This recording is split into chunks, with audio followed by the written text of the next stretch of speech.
ونعوذ بالله من شرور أنفسنا ومن سيئات أعمالنا. من يهده الله فلا مضل له ومن يضلل فلا هادي له. وأشهد أن لا إله إلا الله وحده لا شريك له وأشهد أن محمدا عبده ورسوله. أما بعد فأعوذ بالله من الشيطان الرجيم. يا أيها الذين آمنوا اتقوا الله حق تقاته ولا تموتن إلا وأنتم مسلمون. يا أيها الناس اتقوا ربكم الذي خلقكم من نفس واحدة وخلق منها زوجها وبث منهما رجالا كثيرا ونساء.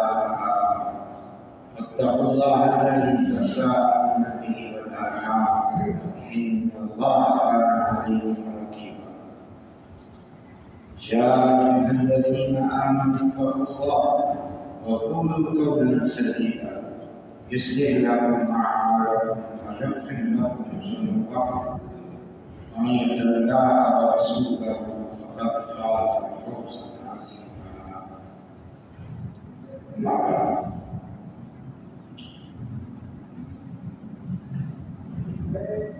آج رمضان مبارک کے حوالے سے خطبات جمع اور دروس میں بہت کچھ آپ سمجھتے ہیں.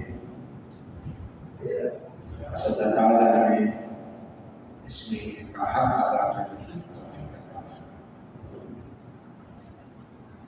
تاکہ جو اس مہینے کی برکات ہیں، خیرات ہیں، اجر و ثواب ہے، وہ ہمیں حاصل ہے. سب سے اہم جو چیز ہے وہ نیکیوں میں اضافہ، گناہوں کی بخشش، جہنم سے آزادی اور دین کی عملی تربیت. یہ بڑے فوائد ماہ رمضان، خاص طور پر عملی تربیت. یا ایھا الذین آمنوا کتب علیکم الصیام کما کتب علی الذین من قبلکم لعلکم تتقون. ایمان والوں تم پر ماہ رمضان کے روزے فرض ہے جس طرح تم سے پہلے لوگوں پر فرض کیے گئے تھے تاکہ تم متقی بن جاؤ. اس پر تو تفصیلی باتیں ہوتی رہتی ہیں. میں ایک عمومی نصیحت دین کے حوالے سے آپ کو کرتا ہوں. ہم مسلمان ہیں، جس کا معنی اللہ کے دین اسلام کو ماننے والا. اس وجہ سے ہم مسلمان ہیں. بتاؤ اس سے بڑا شرف ہے؟ اللہ رب العزت نے جو دین بنایا اپنے مقرر فرشتے کے ذریعے، اپنے مقرر ترین رسول اور نبی محمد صلی اللہ علیہ وسلم پر نازل کیا، جسے انہوں نے تکلیفیں، مشقتیں اٹھا کر 23 سالہ زندگی میں امت تک پہنچایا، امت کو سمجھایا، خود عمل کیا، عمل کروایا. اس دین کو مان لینا، اللہ کے قرآن کو، اللہ کے نبی کو مان لینا، یہ کتنی بڑی سعادت ہے. مسلمان ہونا بہت بڑی کامیابی. حدیث میں آتا ہے ایک مرتبہ اللہ کے رسول صلی اللہ علیہ وسلم گھر سے اچانک تیزی سے مسجد میں آئے. تیزی سے وہاں کچھ صحابہ بیٹھے باتیں کر رہے. ان سے پوچھا کہ تم کیا باتیں کر رہے؟ انہوں نے کہا کہ ہم اس بات پر خوشی کا اظہار کر رہے ہیں اللہ تعالیٰ نے ہمیں اسلام کی نعمت عطا فرمائی۔ آپ کے ذریعے نبی صلی اللہ علیہ وسلم، آپ کے ذریعے اللہ نے ہمیں ہدایت بخشی، کفر اور شرک کی گمراہیوں سے بچایا ہے۔ ہم اس بات پر اپنی خوشی کا اظہار کریں، اللہ کے احسان کا ذکر کریں، اس نعمت کا ذکر کریں۔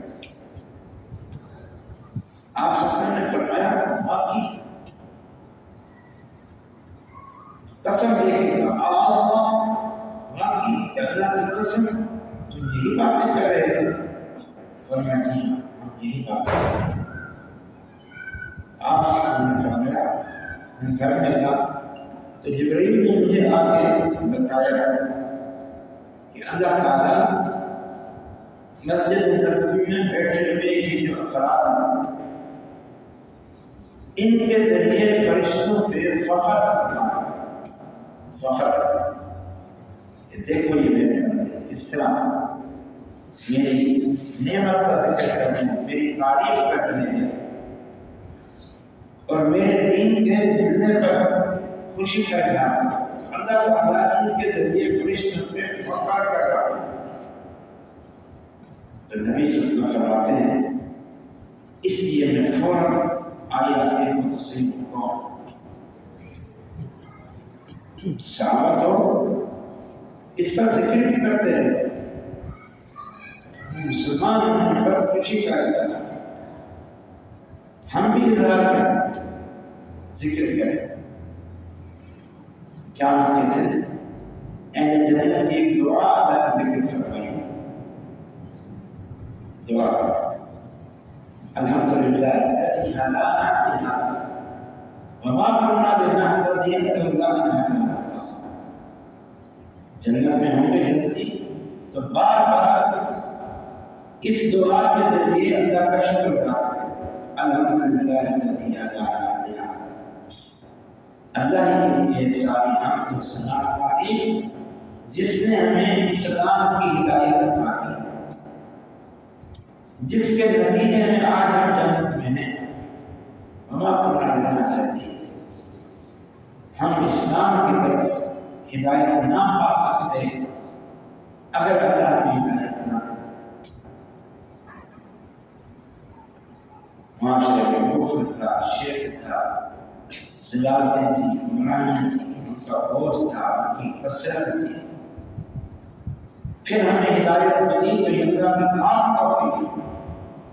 جنت میں جنتی بار بار یہ دعا کرتے، بعض صحابہ سے بڑی ہے کہ وہ اللہ نے جو یہ ذکر کیا نا جنتیوں کی یہ دعا، یہ ذکر، اللہ کی یہ تعریف، وہ دنیا کی ان الفاظ کے ساتھ اللہ کی حمد کیا کرتے، اپنے مسلمان ہونے کو دیکھتے خوش ہو جاتے، الحمدللہ اللہ نے گمراہی سے بچا دیا تو یہی دعا پڑھتے ہیں، الحمدللہ الذی ہدانا لہذا وما كنا لنهتدي لولا ان هدانا اللہ۔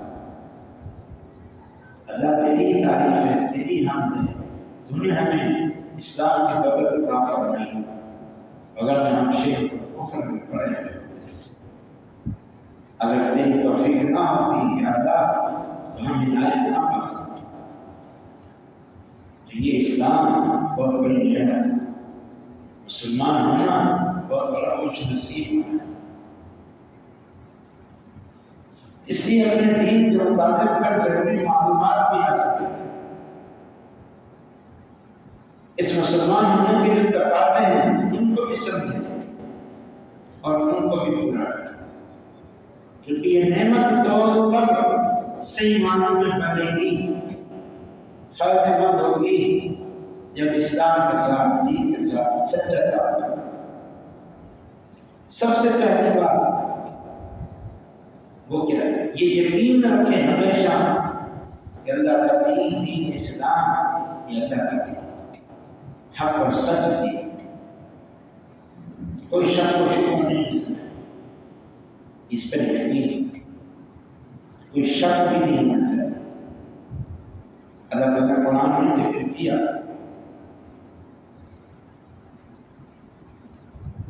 ثم لم ينطق انما المؤمنين الذين آمنوا بالله ورسوله مومن وہ لوگ ہیں جو اپنی جانوں اور مالوں کے ساتھ اللہ کے رسول پر ایمان رکھتے ہیں اور اپنی جانوں اور مالوں کے ساتھ جہاد کرتے ہیں ثم لم يرتابوا اور پھر شک نہیں کرتے انما المؤمنون الذين آمنوا بالله ورسوله ثم لم يرتابوا اللہ رسول پر ایمان ہے پھر کوئی شک نہیں. آج کیونکہ میڈیا کا زمانہ ہے گمراہیاں پھیل رہی ہیں الہاد رات بے دینی دین کا انکار یہ تاریخ ہے. ہماری یونیورسٹی کالجوں میں اکثر نہیں تو بہت سے پروفیسر حضرات حضرات بڑے بڑے عہدوں پر فائز وہ ملحد زندیق ہے. اب ان کالجوں سے کیا دینی ماحول ملے گا کیا اسلام کی محبت ملے گی بلکہ بے دینی دوسری بات یہ ہے کہ پہلے یہ فیصلہ کر لو کہ یہ دین کہاں سے ہمیں ملے گا دین کس چیز کا نام ہے کہاں سے دین ملے گا اس کا فیصلہ کرنا سب سے پہلے اور وہ کیا ہے وہ اللہ کی وحی. اللہ کی وحی کیا ہے شریعت محمدی رسول اللہ نے جو دین پیش کیا ہے یہ ہے دین اسلام بس. اور جو رسول اللہ صلی اللہ علیہ وسلم نے دین پیش کیا جس کو وحی کہیں شریعت محمدی کہیں وہ دو چیزوں میں بند ہے ایک اللہ کی کتاب اور ایک رسول اللہ کی حدیث و سنت. یہ اللہ کی وحی یہ شریعت محمدی. وأنزل الله عليك الكتاب والحكمة وعلمك ما لم تكن تعلم وكان فضل الله عليك عظيما. اللہ کا فرماتا ہے اے حبیب محمد صلی اللہ علیہ وسلم اللہ نے آپ پر دو چیزیں نازل کی ہیں ایک کتاب اور ایک حکمت ہے. کتاب سے مراد قرآن مجید حکمت لفظ معنی حکمت دانائی کی بات عمدہ بات اچھی بات فائدے کی بات حکمت اللہ نے حکمت اتاری اس پر نبی پر اتاری ہے بات ہے وہ حکمت کیا ہے قرآن کے علاوہ بقیہ دین جو اللہ نے رسول پر نازل کیا دین کو قرآن کی شکل میں اتارا اور کچھ احکامات کو الگ سے اپنے رسول پر اتارا. رسول جنہیں بتاتے تھے رسول کر کے دکھاتے تھے. اس لیے اللہ تعالیٰ نے کیا فرمایا کہ اللہ و اطیعوا الرسول اللہ کی اطاعت کرو یعنی قرآن رسول کی اطاعت کرو ان کے فرامین اور سنت. کہ فرمایا ما آتاکم الرسول فخذوہ وما نہاکم عنہ فانتہوا. رسول جو دے اور دے جس سے روکے اس سے رک جاتا. یہاں تک کہ اللہ تعالیٰ نے لقد کان لکم فی رسول اللہ اسوۃ حسنہ تمہارے لیے ہمارے نبی صلی اللہ علیہ وسلم کی زندگی بہترین نمونہ ہے. ان کو دیکھو عقیدہ خدا کردار معاملات کیا ہے.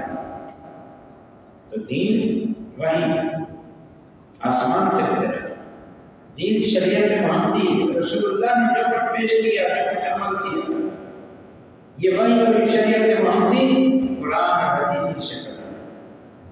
ظاہر اللہ کے رسول صلی اللہ علیہ وسلم کے زمانے میں مکمل ہم قرآن اور حدیث کے نصوص سے استدلال کرنا مسائل مستنبط کرنا وہ تو قیامت تک کرتا ہے.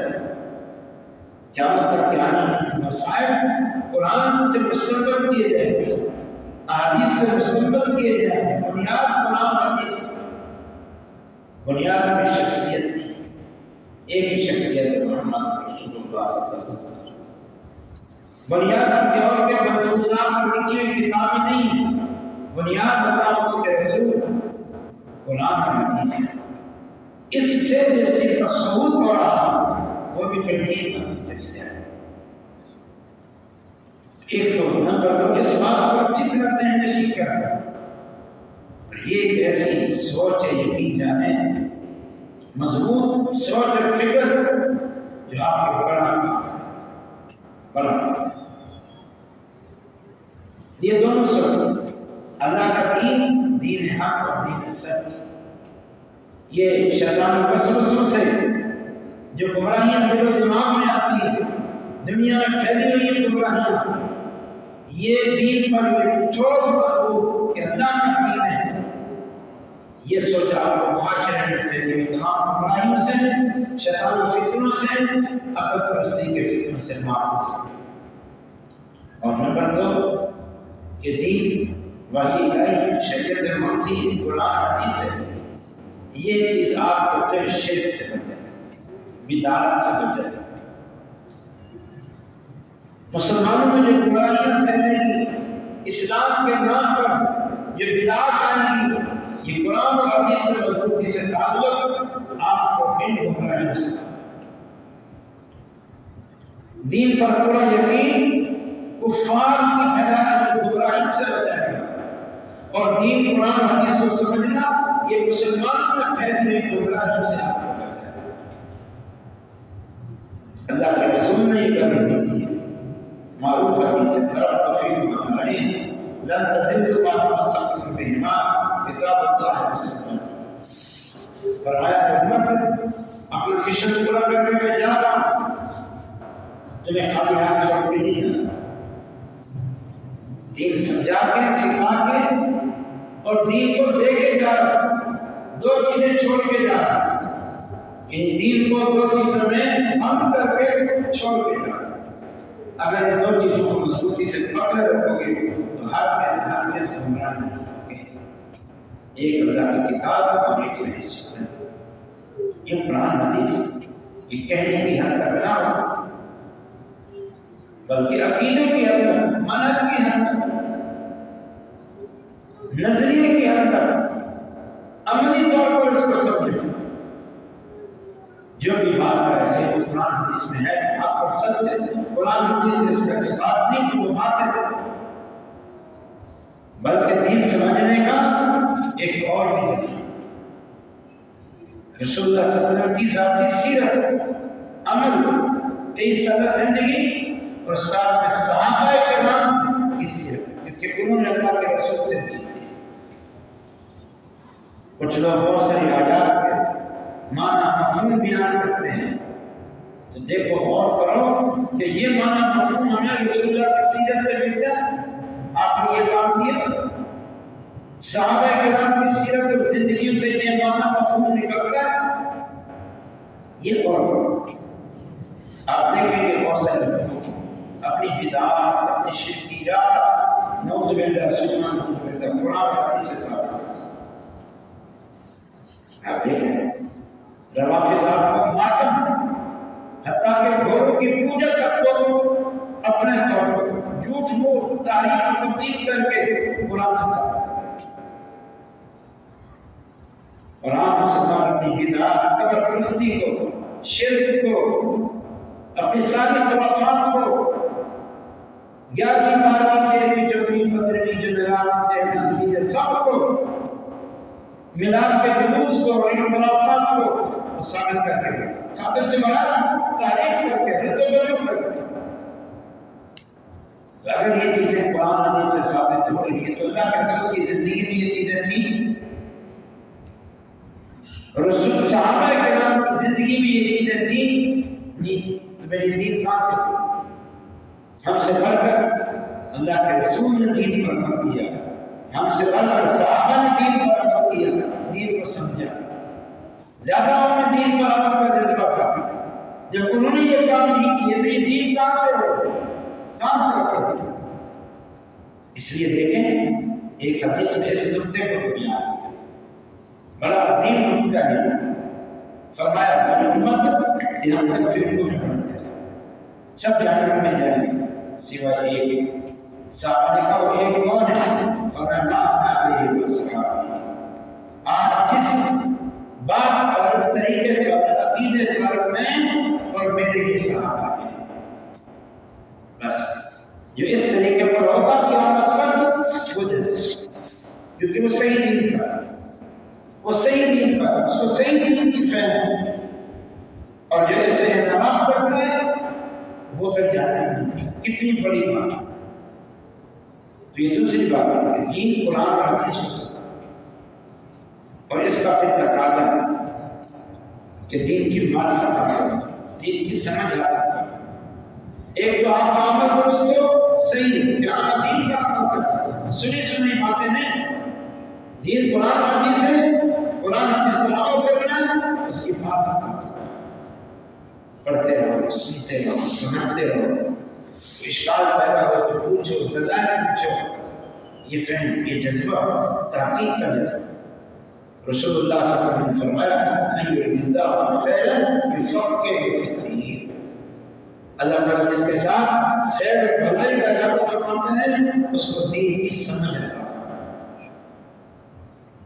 عمل سے پہلے علم ہے اور علم کے بعد عمل ضروری ہے، یہ دونوں چیزیں لازم ملزوم ہیں، علم بھی، معرفت، سمجھ، اور عمل بھی اس پر عمل، یہ لازم ملزوم ہے۔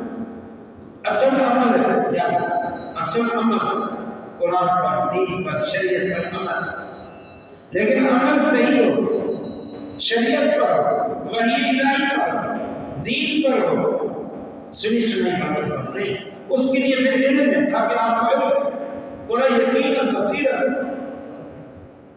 اس کا پہلا طریقہ کیا ہے علم حاصل کرنے، کہ جو علماء قرآن اور حدیث کو دین سمجھتے ہیں، بس یہ دین ہے، یہ ہمارے دین کا ماخذ ہے، یہ ہمارے دین کی بنیاد ہے، کسی تکنیکی بندھن سے وابستہ نہیں ہے، پیری مریدی کے کسی سلسلے سے جڑے ہوئے نہیں ہیں، بلکہ قرآن اور حدیث کو دین سمجھتے ہیں، جیسے علماء اہل حدیث، جیسے مسلک اہل حدیث۔ پھر اس مسلک کے ساتھ پھر ان علماء سے کہ کتاب سنو، دروس سنو، ان سے فتویٰ پوچھو، ان سے معلومات لو، کیونکہ یہ بات مسلم ہو گئی نا کہ ان کا مسلک قرآن حدیث ہے، یہ علماء قرآن اور حدیث کو دین اور شریعت کا ماخذ سمجھتے ہیں، ادھر ادھر نہیں ہے، ادھر ادھر نہیں ہے۔ یہ پہلا بات۔ مثال کے طور پر کسی حنفی شخص کو دیکھا کہ وہ حدیث عالم سے مسئلے پوچھے نہیں، وہ وہی جائے، اس کو پتا ہے کہ میں حنفی ہوں اور حنفی مسلک مجھے حنفی علماء سے پوچھے،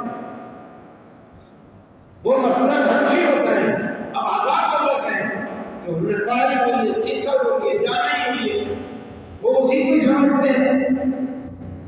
اور اسی طریقے سے بھائی آپ جب کسی جید عالم دین اہل حدیث عالم دین کے پاس جائیں گے تو اس کا مسلک، اس کا دین، اس کا نظریہ قرآن حدیث ہے، وہ قرآن حدیث سے آپ کو سمجھتے ہیں۔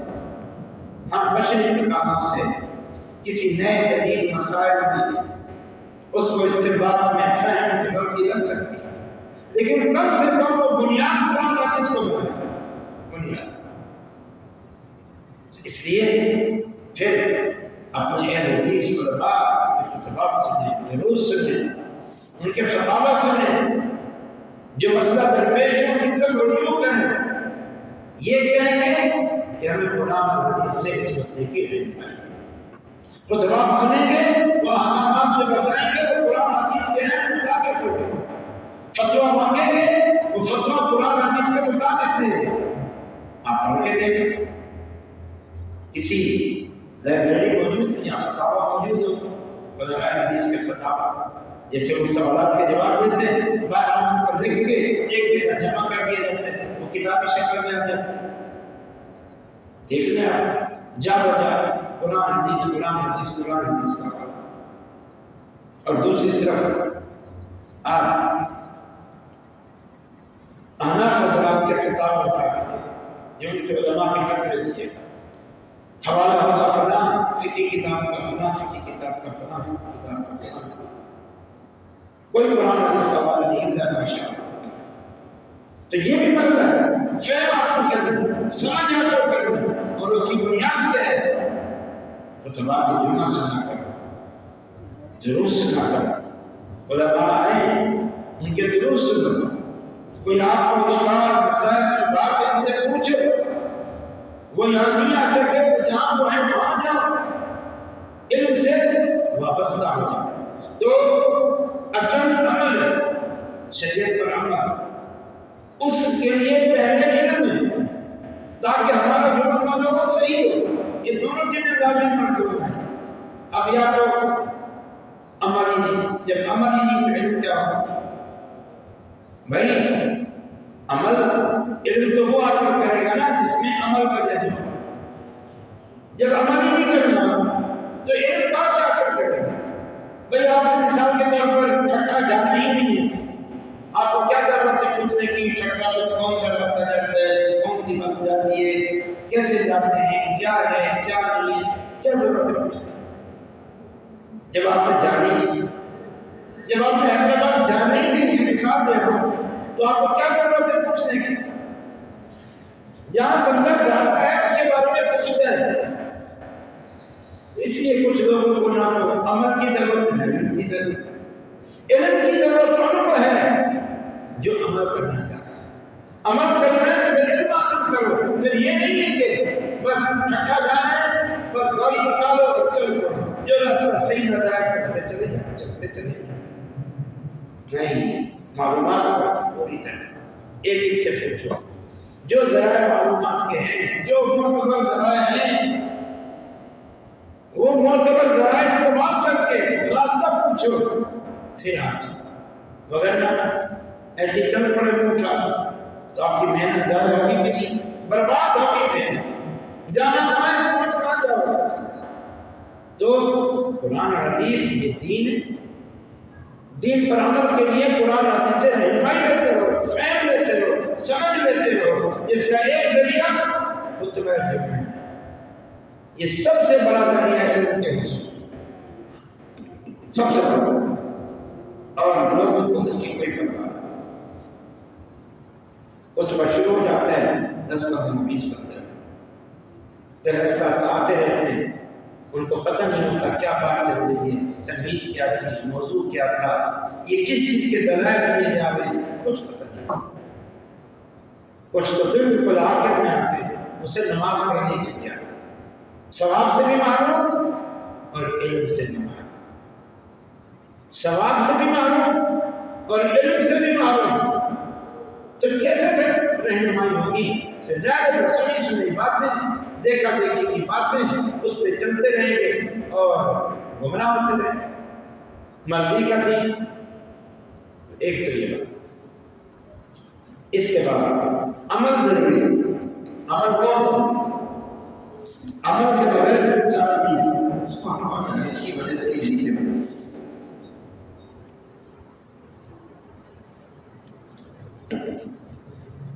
تو عمل کے بغیر کوئی کار نہیں، اصل چیز عمل ہے۔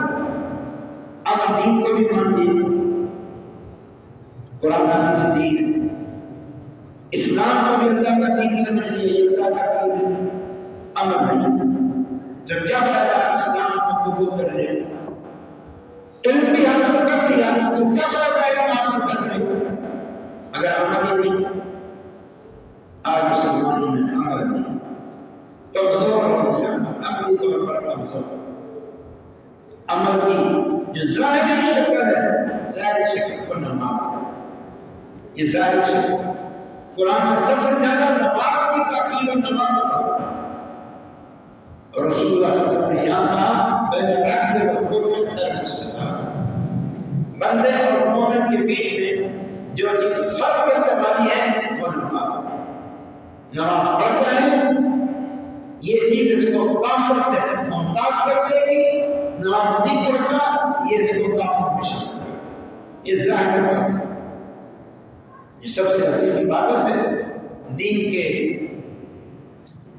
پہلے توحید و رسالت کے بعد سب سے پہلا، دوسرے نمبر پر کون ہے؟ قیامت کے دن سب سے پہلے سوال نماز کے بارے میں ہے، اس کی پرواہ۔ نماز کی یہ شان تھی، اللہ نے فرمایا کہ ان الصلاۃ تنہی عن الفحشاء والمنکر، نماز بے حیائی اور برائی سے روکتی ہے۔ اس نماز میں اللہ کے گھر سے جڑنے میں لوگوں کو بے حیائی برائی سے روکنا تھا. 5 وقت کا تعلق مسجد کے ساتھ اللہ کے سامنے حاضری کی معمولی بات. 5 وقت کا تعلق نیک لوگوں کی صحبت، اللہ کے گھر میں حاضری، اللہ کے سامنے جھکنا، زبان سے پڑھنا، اقرار کرنا، تعریف کرنا، دعائیں کرنا. یہ بھی معمولی بات یا اصلاح کی بنیاد تھی، معاشرے کی پاکیزگی کی بنیاد تھی، ہماری نوجوان نسل کے دین کے ساتھ جڑے رہنے کی بنیاد تھی. یہ کام کہہ رہے ہیں نہ خود نماز پڑھتے نہ اولاد نماز پڑھتے نہ گھر میں نماز کا بیان ہے. تو جو پہلا ہے عمل کا نماز وہی دن، باقی تو آتے ہیں روز نہ ہونے کے برابر. زکات عشر کون پابندی کرتا ہے؟ اور مزید آگے آ جائے جو بڑے بڑے گناہ ہے، ساری قوم گناہ بے حیائی، برائی، فسق و فجور، زنا، چوری، ڈاکہ، قتل و غارت، تعصبات، خیانت، حلال و حرام کی تمیز نہیں ہے. کوئی اس کو دین سمجھتے نہیں. سب سے بڑھ کر اگر دین سمجھا جاتا ہے نا تو وہ نماز کو، روزے اور اس کا بھی اہتمام. باقی تو دین کو سمجھتے نہیں ہیں. دین کو تو کہتے ہیں مرضی کی زندگی، کاروبار مرضی، معاشرتی زندگی اتنی خاص، وہ تو ہے ہی نہیں. دین کا رجحان ہے حقوق اللہ کا اہتمام، حقوق العباد، رشتے داروں کے حقوق، ماں باپ کے حقوق کی روشنی. ہاں صرف نماز کو دین سمجھتے ہیں لیکن عمل نہیں.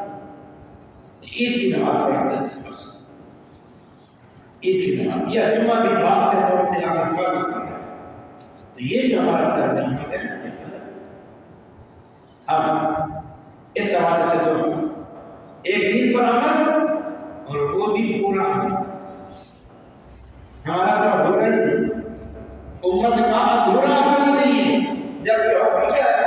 یا الذین آمنوا فی السلم کافہ، ایمان والو داخل ہو جاؤ اسلام میں پوری طور پر مکمل طور پر داخل ہو جاؤ.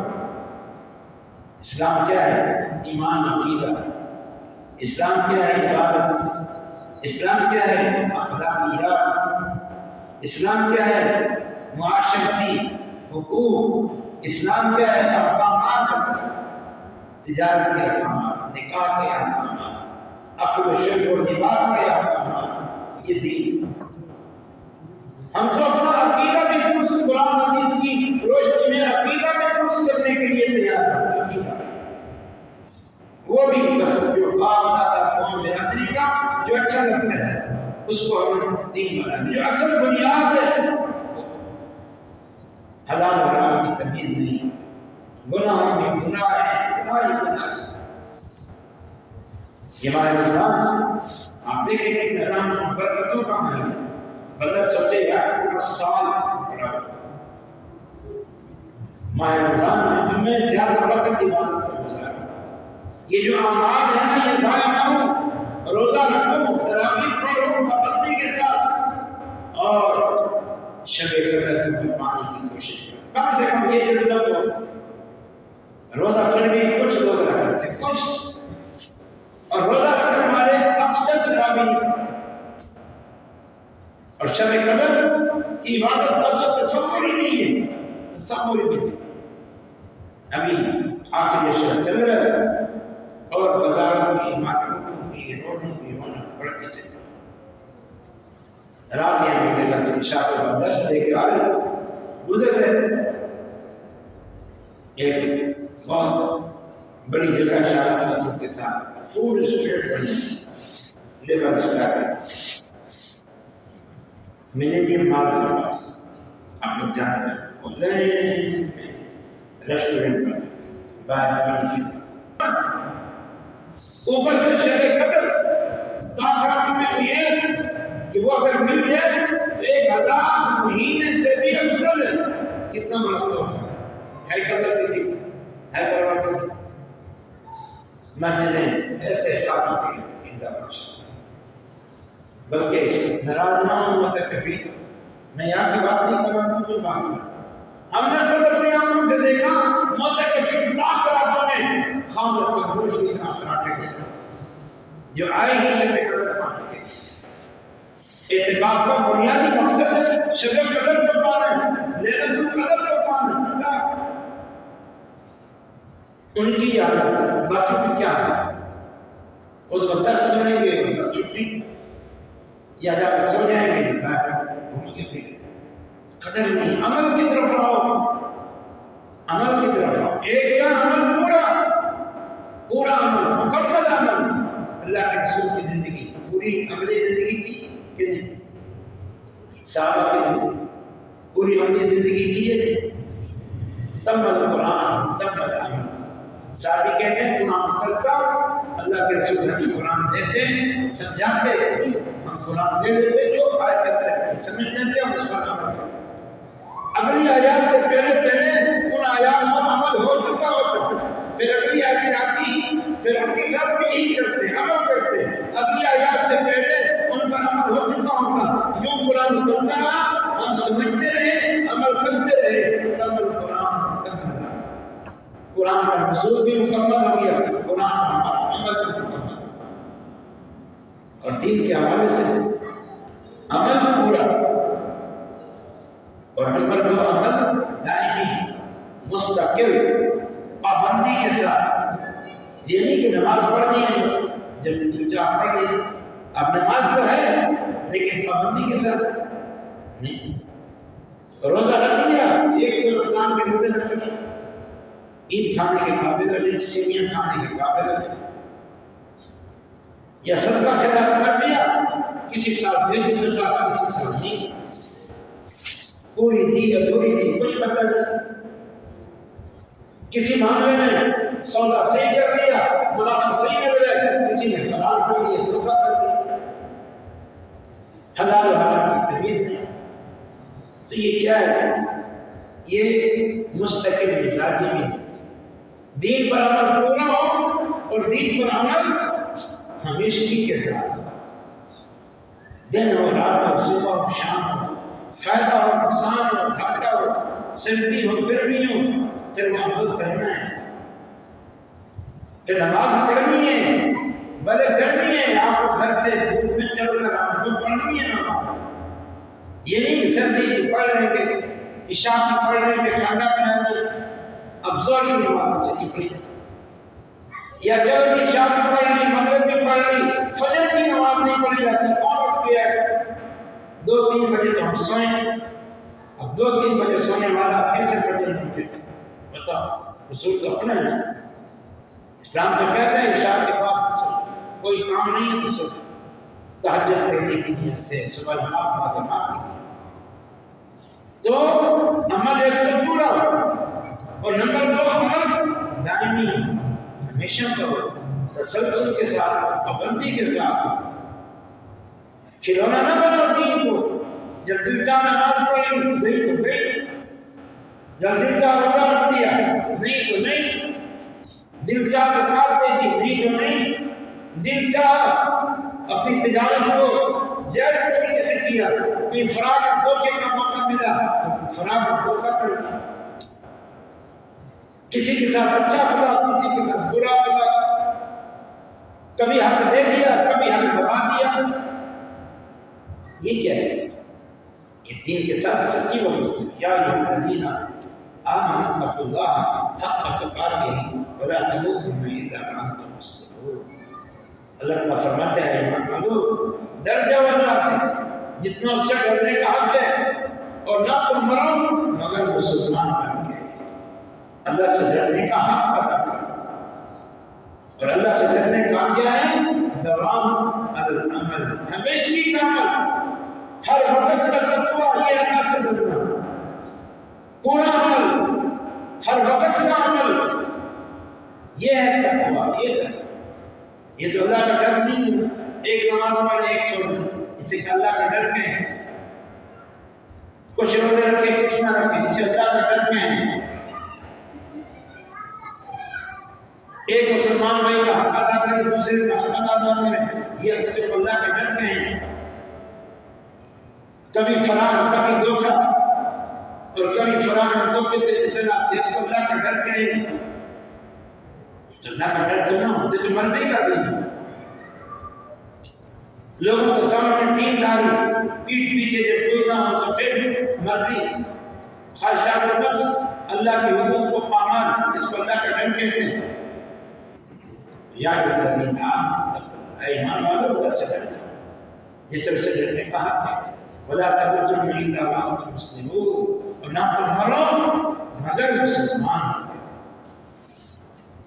آپ اللہ ادب اور فرض تو فرض، نوافل میں بھی اللہ کو وہ عمل پسند ہے جس پر بندہ ہمیشہ کرے، فرض تو ہے ہی ہمیشہ کے، گناہوں سے تو ہمیشہ بچنا ہے، فرض تو ہمیشہ ادا کرنے ہیں، جو حق ہے حق بندوں کا وہ تو ہمیشہ ادا کرنے ہیں، لیکن جو نوافل ہیں، تطوعات ہیں، صرف ثواب کے کام ہیں، واجب نہیں فرض نہیں، ان میں بھی اللہ کو وہ عمل پسند ہے جس پر بندہ ہمیشہ کرے، ہمیشہ کرے،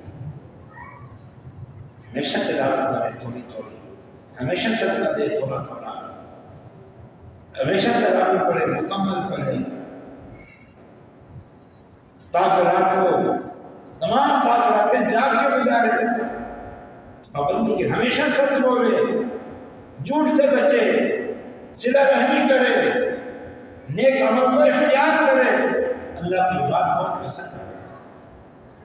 آپ سفر میں اپنے ایک صحابی عبداللہ بن عمر بن العاص کو نصیحت سے مسلم کہتے ہیں، یا اللہ لا تکن مثل فلان کان یقوم باللیل ثم ترک، میرے صحابی عبداللہ فلاں بندے کی طرح نہ ہو، اس بندے کے بارے میں مجھے پتہ چلا ہے کہ وہ تہجد پڑھتا تھا اب اس نے چھوڑ دیا، رات کا قیام کرتا تھا اب اس نے چھوڑ دیا، مجھے یہ پتہ چلا ہے تم ویسے نہ بننا، ان نیکیوں کو ہمیشہ کرتے ہیں، کچھ نیک عمل ہوتے ہیں وہ انسان کو اچھے لگتے ہیں، ان سے ایمان ٹپکتا ہے۔ ایک صحابی اور ہیں عبداللہ بن عمر، انہوں نے خواب دیکھا کہ دو فرشتے آئے، ان کو جا کے جہنم کے کنارے پر، اب وہ ڈر گئے، خواب تو فرشتے کو کہتے ہیں ڈرو نہیں تمہارا یہ ٹھکانا نہیں، اتنے میں آپ کو اللہ کے رسول صلی اللہ علیہ وسلم سے خواب کی تعبیر پوچھی تو آپ نے کیا فرمایا، نعم الرجل عبد اللہ لو کان یقوم باللیل، عبداللہ بہت اچھا آدمی ہے، بہت اچھا آدمی ہے عبداللہ بن عمر، اگر یہ رات کو قیام کیا کرے، اگر رات کا قیام کر کے تو کیا ہی یہ سننا تھا۔ اس کے بعد عبداللہ بن عمر نے کبھی قیام اللیل نہیں چھوڑا۔ ان کے خادم تھے، غلام میں پہلے زمانے میں ہوتے تھے، جن کا نام نافع، ان کو کہا نافع تمہاری ایک ہی ڈیوٹی بس، اور وہ یہ ہے کہ رات کو مجھے تم نے فجر صادق کی خبر دے دی کہ فجر صادق ہونے میں، رات کے اول حصے میں سو جاؤں گا، اس کے بعد مجھے اٹھانا، میں تہجد پڑھوں گا، تمہاری ڈیوٹی یہ کہ تم نے فجر صادق کو دیکھتے رہنا، جیسی فجر صادق شروع ہونے والی ہو مجھے بتا دینا تاکہ میں وتر پڑھ کے اپنی تہجد کی نماز پوری کروں۔ ان کی صرف یہی ڈیوٹی لگا ہے، اس لیے عمل میں تسلسل ہونا چاہیے، نماز باجماعت پڑھو، یہ فرض بھی ہے، ہمیشہ جماعت سے صلہ رحمی کرو، ہمیشہ کرو، ماں باپ کی خدمت کرو، ہمیشہ خدمت کرو، سچ بولو، ہمیشہ سچ بولو، گناہوں سے بچو، ہمیشہ گناہوں سے بچو، سب گناہوں سے بچو اور ہمیشہ بچو، یہ اسلام کے ساتھ تعلق ہے، پکا اور سچا تعلق، حتیٰ کہ اس طرح زندگی گزارے اور موت آ جائے، یہ ہے زندگی مبارک۔ ان صلاتی و نسکی و محیای و مماتی للہ رب العالمین۔ اے نبی آپ اپنا منہج بتائیں لوگوں کو، اپنا طرز زندگی بتائیں کہ لوگوں میری ساری نمازیں اللہ کے لیے، قربانیاں اللہ کے لیے، میرا مرنا اللہ کے لیے، میرا جینا اللہ کے لیے۔ زندگی آخری سانس تک دین پہ چلوں گا، حتیٰ کہ موت آئے گی تو موت دین پر آئے گی، اس عقیدے اور نظریے پر آئے گی جو دین ہے۔ یہ فکر پیدا کر بھائی، تاکہ لوگوں میں میرے جان پیدا ہو، آپ لوگوں کو دیکھ کے دوسرے دین کی طرف آئے۔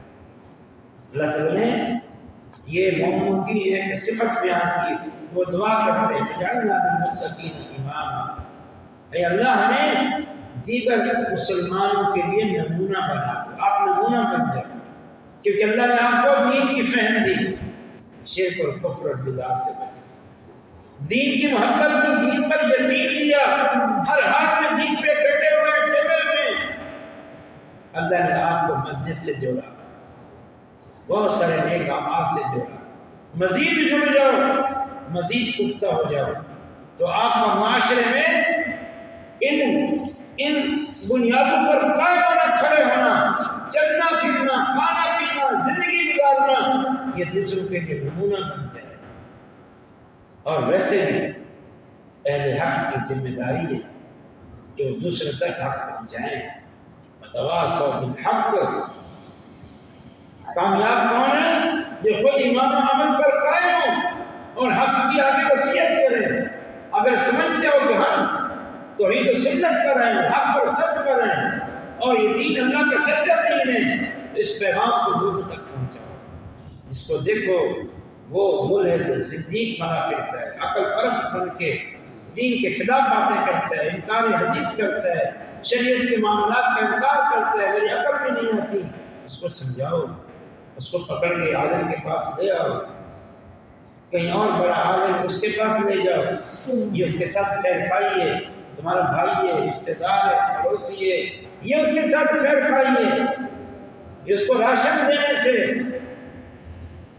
اس کی مالی مدد کرنے سے پہلے اس چیز کی ضرورت ہے کہ وہ اس کو آپ یہ دین کی طرف لائے۔